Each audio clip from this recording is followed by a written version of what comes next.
a couple months ago, my friend Tucker bought a 1980 Chevy Love 4x4, which was an all-wheel drive truck.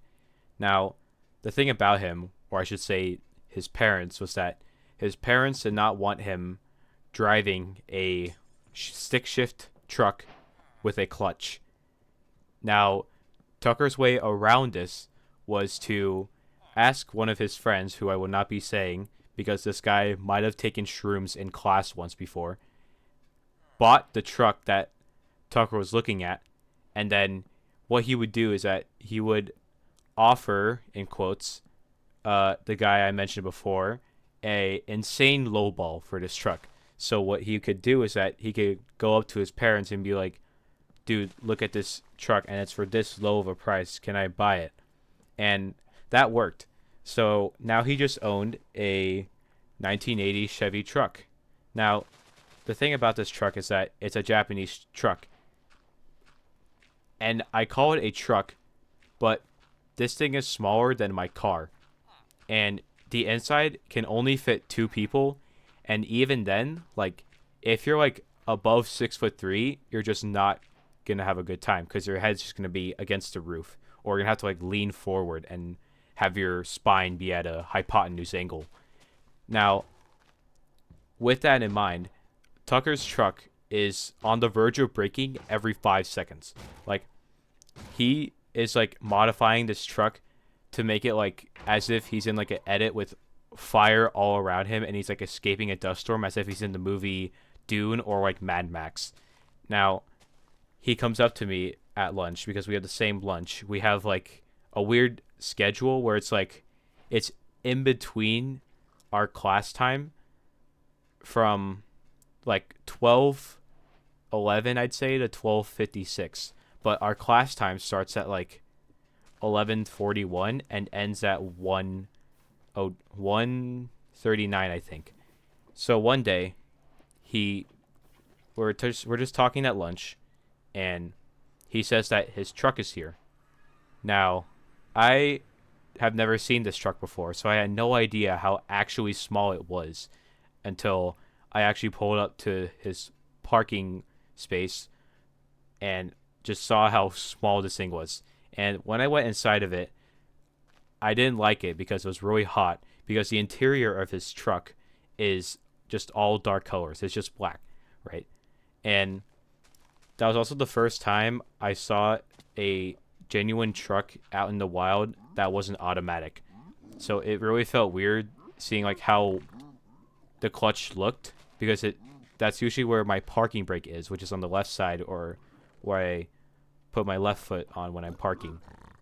And on this day, as we exit the parking lot and drive through the bus lane at our school, a bunch of students are at the bus lane because the fire alarm got pulled. So Tucker's great idea is that what you can do with the clutch is that if you slam it, it puts the truck on neutral, and no matter what you do, if you accelerate, it will just stay like revving the engine, I guess. So he's driving through this parking lot and then he just slams on the clutch and just starts revving the truck. And as we exit the school, Tucker's great idea is to go on the highway and floor the accelerate pedal. Now, the only way I can compare the feeling that I experienced in his truck is like in sports games. There's like the feels like temperature at the bottom on top of like, or I should say on the bottom of the actual weather like section that a lot of sports channels do at the beginning. Now, in Tucker's truck, his speedometer reads 45. But in reality, when you're in the truck, because his truck is so loud, and I feel like my FOV is increasing every time he keeps flooring the pedal, I feel like I'm going 75 on the highway. And he decides to just keep going faster until the roundabout where he unfortunately has to slow down. And he's like, let's go into the parking lot. And all he's doing in this parking lot is just slamming the clutch and flooring his pedal. so that it makes the rev noise. And then we see this grandma. He does this in front of a grandma next to a Starbucks drive-through, because that's the parking lot we were at, or I guess this Starbucks is like sort of a mini building for the bigger building that was there. And at this time in the parking lot, it started to rain. And it started to rain a lot. And Tucker decides to have fun. So when we exit this parking lot, we're on a T intersection with the stop sign that we have to stop and then turn. And all he does is just go maximum speed as he's turning while turning his wheel, which, by the way, does not have power steering.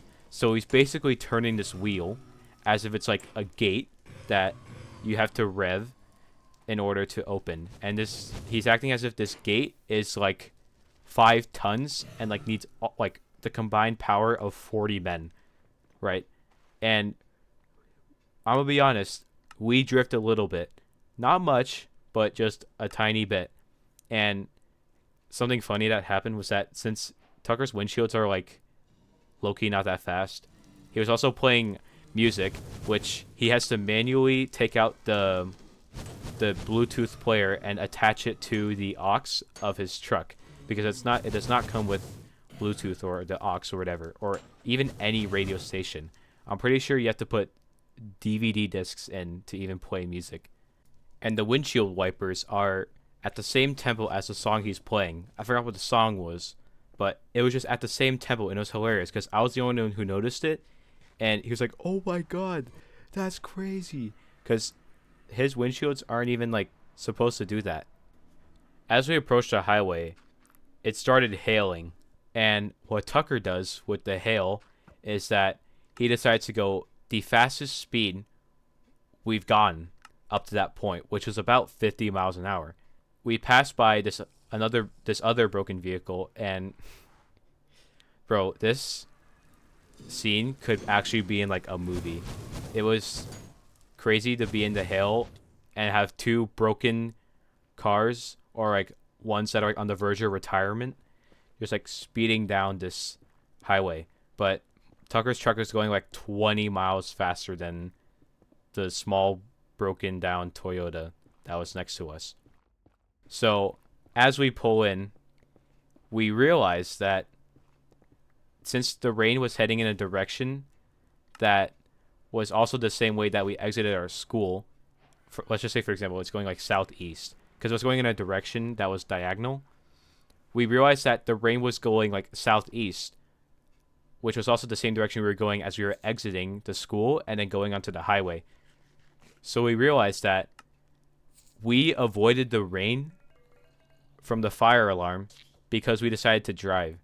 And I don't think words can describe how beautiful this drive actually was. I can't really say beautiful in the fullest because he's causing me fear, because this guy's a reckless driver, okay? I don't know how he's gotten in an accident yet. He's only been driving for like maybe a month or 2. But if I have an update about him being in an accident, don't be surprised. And on that topic of accident, part 2 of this series is going to be about how I almost died. And as a fair warning, when I say I went 50 miles an hour, it's the fastest we've gone. We go faster down a dirt and gravel road.